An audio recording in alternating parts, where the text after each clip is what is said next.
Assalamualaikum warahmatullahi wabarakatuh.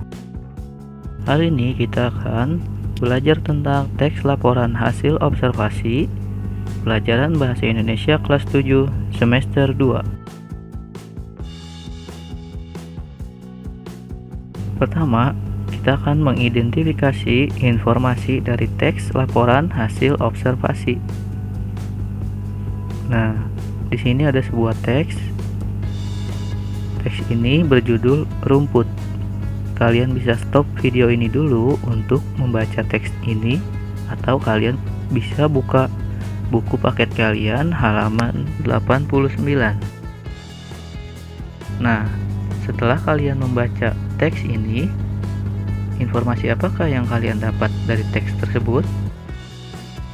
Mari kita lihat.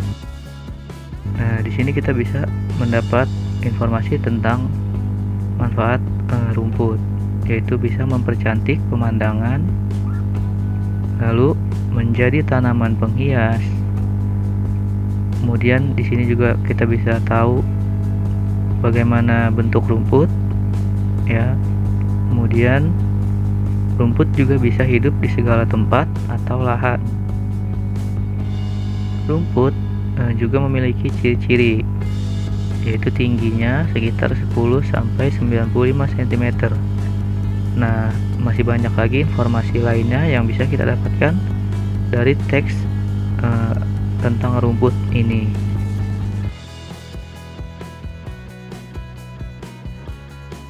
Sekarang kita masuk ke slide berikutnya. Ini ada pengertian dari teks laporan hasil observasi. Teks laporan hasil observasi adalah teks yang secara umum memberitahu tentang sesuatu berdasarkan fakta dari hasil pengamatan secara langsung atau tidak langsung. Observasi biasa juga disebut dengan pengamatan. Nah, teks laporan hasil observasi biasa juga disebut dengan teks klasifikasi.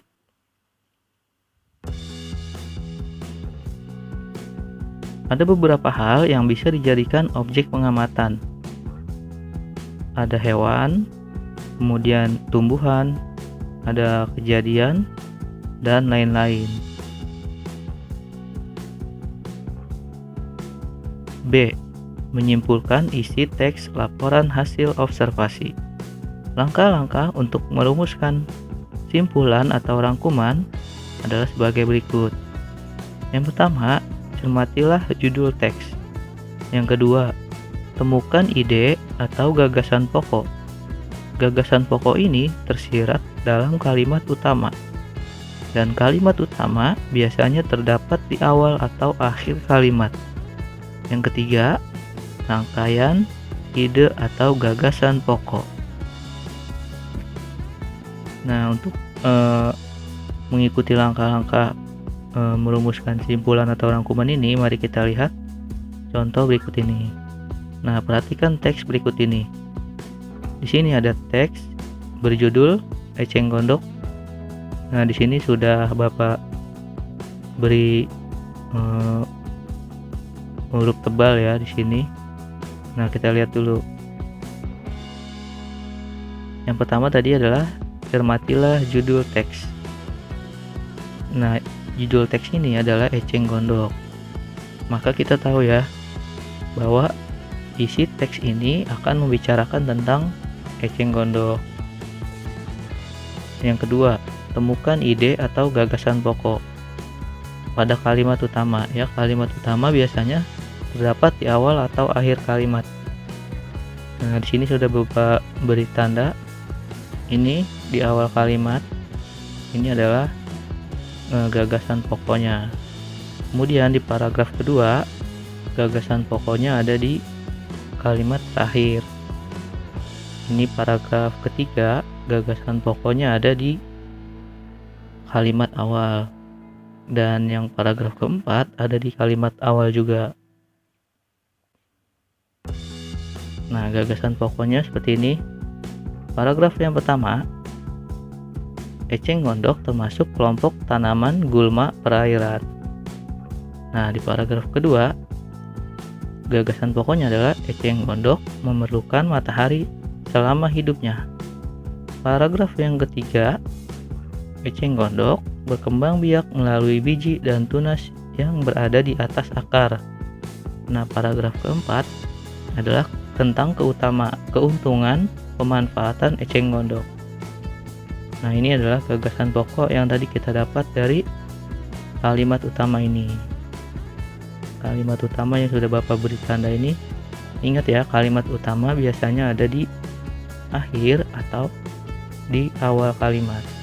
Nah, setelah mendapatkan gagasan pokok ini, mari kita berikutnya adalah yang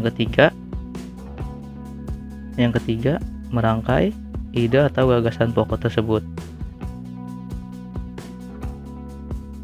Nah, dari keempat gagasan pokok tersebut, maka dirangkai menjadi sebuah kalimat yang ringkas dan padat seperti berikut ini.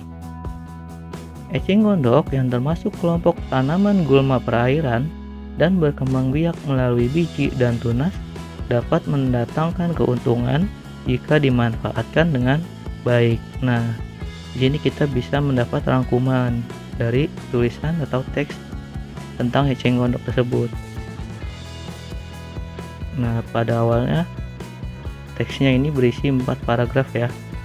Dari 4 paragraf ini kita rangkum sehingga kita mendapatkan satu kalimat atau satu paragraf ini. Nah, itulah cara untuk merangkum atau menyimpulkan suatu teks laporan hasil observasi. Sampai di sini dulu, kita sudah sampai di akhir pembahasan untuk minggu ini.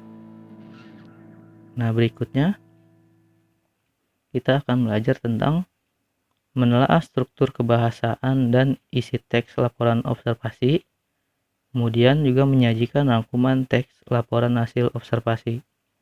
Nah, demikian penjelasan dari Parian. Semoga bermanfaat. Wassalamualaikum warahmatullahi wabarakatuh.